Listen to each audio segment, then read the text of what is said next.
Now, the Karnataka government had approved the felicitation event of the Royal Challengers Bengaluru at the eastern steps of the Vidhan Soudha on the 4th of the June, with strict conditions, including a 15 lakh rupees refundable security deposit if tents or the structures were erected at the venue. And according to the government, the letter addressed to access exclusively to NewsX. The approval was granted by the Department of Personnel and Administrative Reforms to the Karnataka State Cricket Association, based on a request from the association and a clearance issued by the Deputy Commissioner of Police, Vidhan Soudha Security. Belly Thomas is joining me on that with more updates. Belly, this is the latest that we are fetching at this point of time, while the accountability still looms large on who exactly should be put the blame for the loss of 11 lives that has been lost. NewsX has exclusively accessed the letter, which also in fact gives us the idea of the Stampede row. What more are you picking up in this regard? 15 lakh deposit for the tents or setup is what we are learning at this point of time through that letter. Simran, this is the approval letter from the Vidhan Soudha or the Karnataka government's DPAR to the Karnataka State Cricket Association about the felicitation event for the RCB team that can be conducted at the Grand Steps, the eastern side of Vidhan Soudha. So with this letter, there was 19 stringent conditions that were laid to the RCB franchisee and the KCA team for for smooth conduct of the felicitation event, in front of Vidhan Soudha. The first thing is that the host should pay around rupees 15,000 as a security deposit, and will have to take give an undertaking that there won't be any damages, and all the installations and the materials used for the event should be cleared within 3 hours, or the security deposit will be forfeited.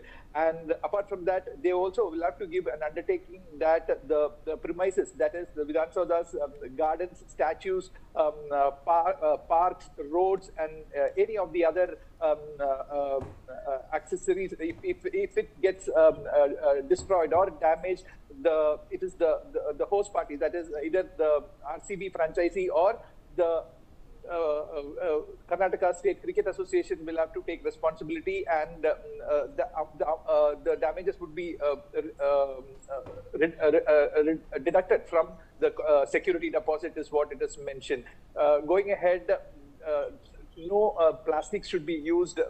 It's one of the conditions that no plastic should be used. Only paper and glass can be used while serving people at the event, and no food can be prepared at that premises using gas cylinders or any other induction stove, or nothing is supposed to be used, and the serving can be done only in designated areas of the eastern corner of a particular space allotted by the Vidhan Soudha. And even an invitation card for the event, if they are printed, will have to get an approval from the state protocol team. And strictly, it was a no drone zone. It's a no flying zone, and shooting with drones will be prohibited. So these are the key conditions that have been mentioned in that letter, which we have accessed. And the approval letter was given from the DPAR of Karnataka government to the host parties, who can actually who had conducted the felicitation event on June 4th evening, celebrating the RCB team's victory in the IPL Championship Trophy. So now what has happened is, political sources say that this permission was only given for the event that was held in Vidhan Soudha. And this has nothing to do with what had happened in Chinnaswamy Stadium, which is another host that took over the team. So it was KSEA that took over the team, and the event organizers were DNA Entertainment Network that hosted the RCB team at the Chinnaswamy Stadium where the incident had happened. So the sources from the government are kind of dividing these two events as separate event, which the event at Vidhan Soudha, the letter of approval is only for the Vidhan Soudha event, and it was not for the Chinnaswamy Stadium's felicitation event, Simran. All right, Berry, thank you very much for sharing the details as per the contents of the letter, which has been in fact granted by the Karnataka government. And now questions remain unanswered, as the Karnataka government was the one that had finally looked into the arrangements and also all the protocols that need to be necessitated for the felicitation ceremony. Now, Ellen Rao, who is a former DCP of the Special Cell of Delhi Police, is joining me live on the broadcast. Appreciate you, Mr. Rao, joining me. Now, in the incident of what happened in Bengaluru, it is no big news that there are such large gatherings which are anticipated and taken at this point of time on various issues, and because of that we have also seen how stampedes have garnered much criticism for and on the part of the authorities and the administration. But at the same time, the latest action that has been initiated against the RCB and the KSRA, what is your take on how exactly such kind of incidents need to be reviewed and supervised thoroughly to avoid any loss of lives whatsoever? Yes, good evening, ma'am, and to all viewers.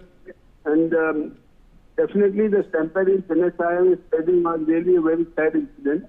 And the government and the police were, I think, that at the stage of the backfooting because of this incident in which 11 or more than that lives have been lost. Now, again, this is one this letter that you have read out, that it means that now the government as well as the police officers at senior level will be more cautious about it, and the stringent conditions might have been imposed on RCB, including that all conditions should be adhered to, and properly they will be supervised by the police officers so that no such incident should reoccur. And now I think that everything should go on.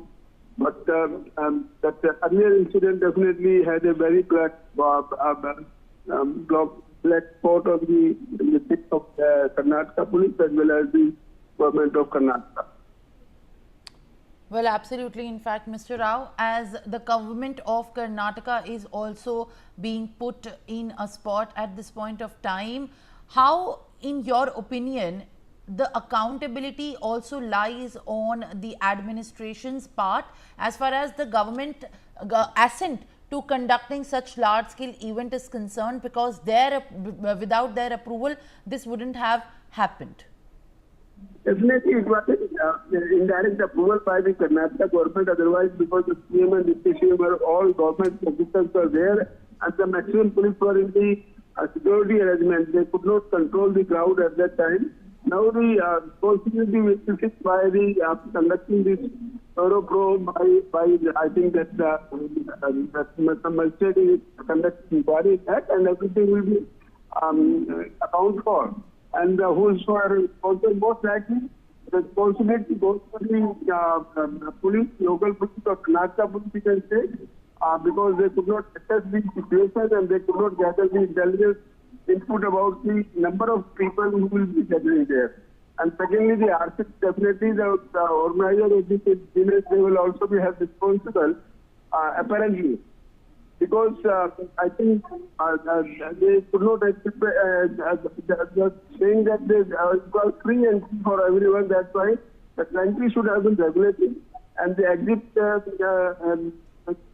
access control and the exit they should have been anticipated that if gathering something is happening happens, then how to secure the safety of the getting there. That was the main question. I think that in inquiry, all these things will be answered during inquiry.